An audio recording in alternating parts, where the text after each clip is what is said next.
that what you did at first?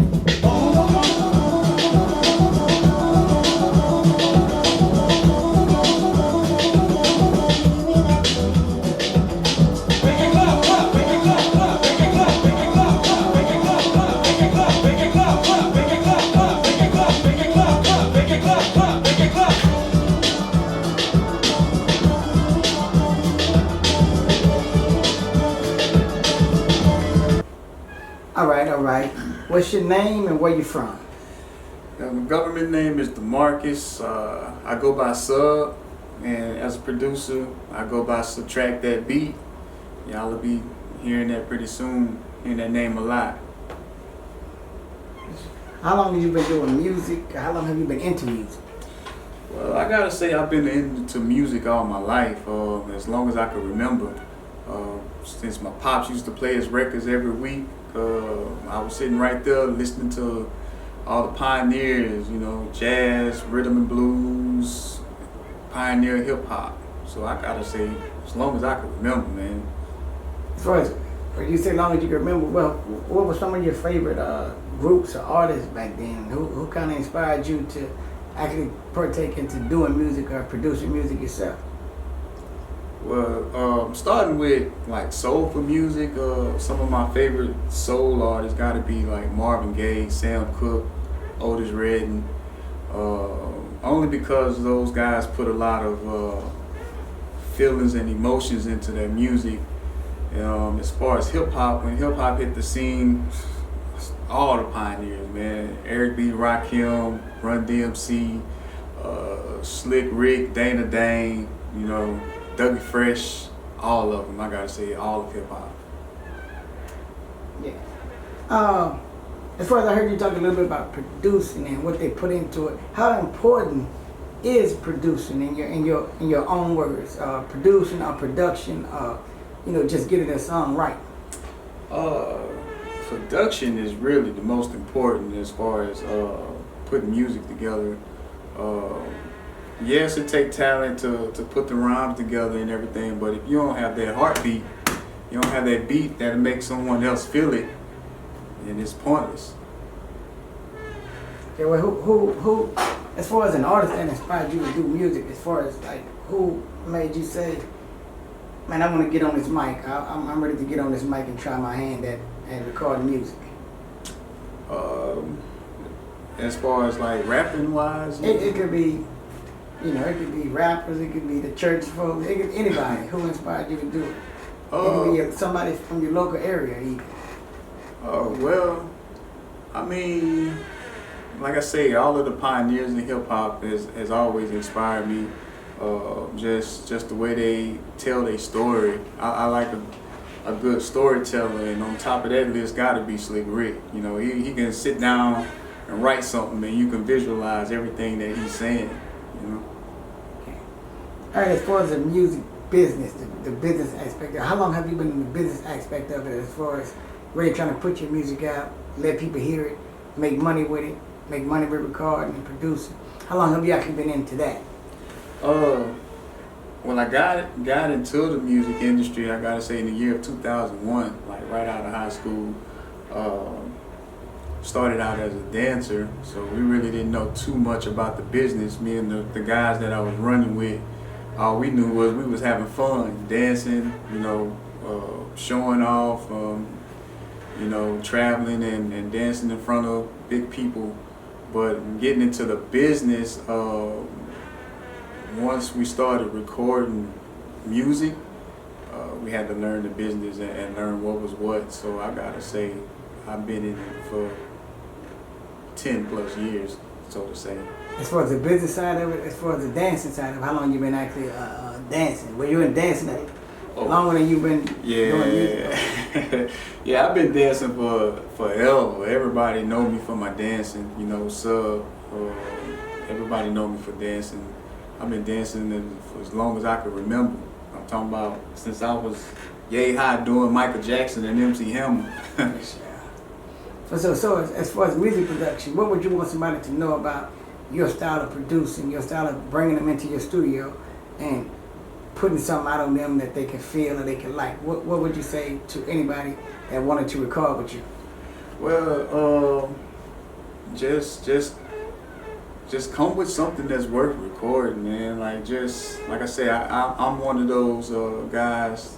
I gotta feel the music. Like if I don't feel it, then I'm not really gonna be into it. You know, anybody can just get in on mic, get in the booth and get on the mic and just throw some rhymes together. But if I don't feel it's you, and I don't feel it, then it's kind of gonna be hard for me to kind of deal with it. You know.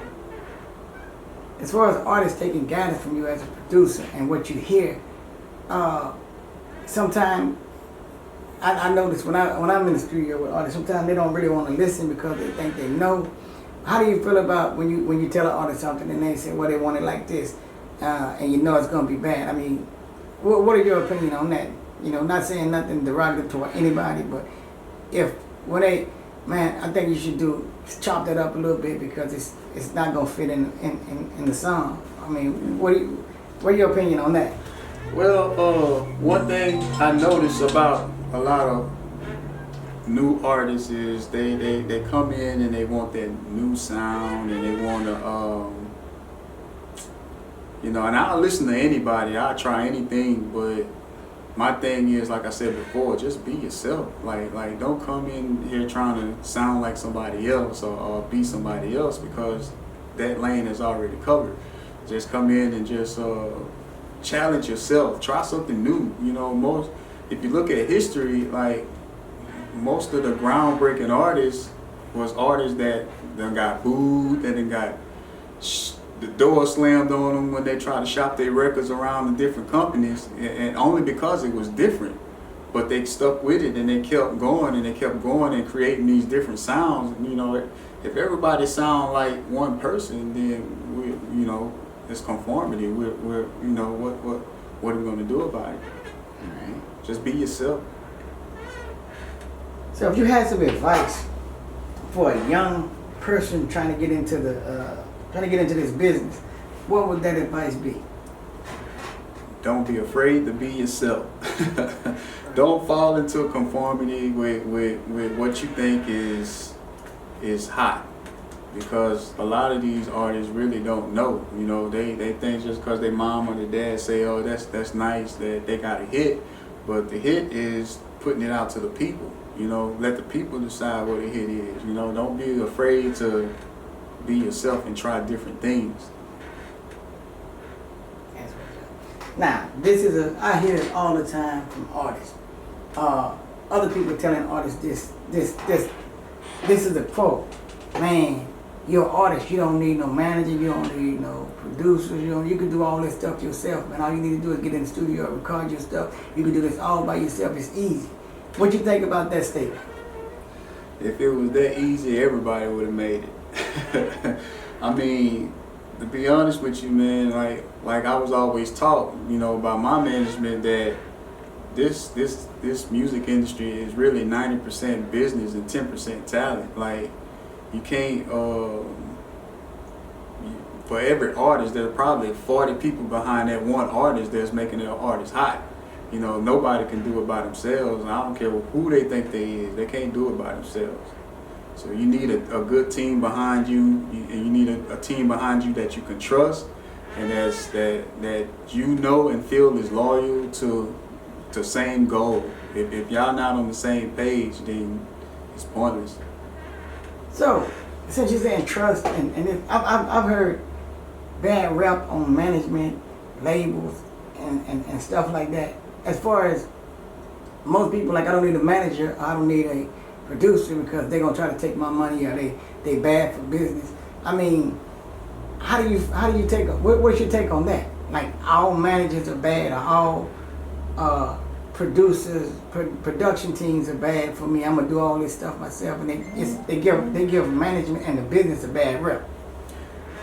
Well, the thing and the mistake a lot of artists fail to realize is you really can't, and I was told this, you're not going to make any money unless you make somebody else some money first. So all of that trying to hold on to every dime and trying to start out at the same time is not going to work for you. You gotta give something to get something. So I mean, that's just business. Like if you don't understand the business, then you're gonna be where you at forever. Now, if somebody come in your studio and say, man, and you've been in it a long time, you done heard this 1,000 times, man, I got a hit. This is a hit. This is a real hit, you know, and it's a solidified hit. And I know everybody looking at it funny, but what you think about that statement? Well, as I mentioned before, I mean, anybody, I mean, it's good to have that confidence in yourself where you like, yeah, that's it. That's a good thing. But at the same time, again, you don't decide if that's a hit. Like you gotta shop it. You gotta put it out there. You gotta let other people hear it. You gotta put it out there the right way if you know the business, and let the people decide. Like you don't decide if it's a hit. The people decide if it's a hit. How many streams you got on that song decides if it's a hit. How many people you got looking you up on YouTube and streaming your music decides if it's a hit. Not you. All right,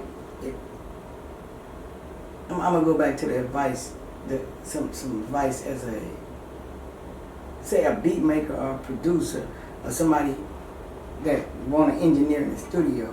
As far as yourself learning how to produce, self-taught, and getting information from other producers and other studio people. How long would you think it would take if I started today recording? How long would you think it would take me to learn and master my computer, my software? Well, again, that all depends on the person or how determined that person is, how much time that person has to put aside to actually do the research and practice. You know, we always hear practice make perfect. You got to sit down and do the work. You know, do the research, do the work, take your time. If you don't put time aside to learn it and put time aside to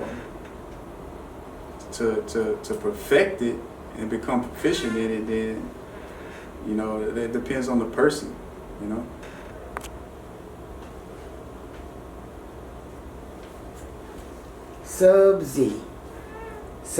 Subtract that beat.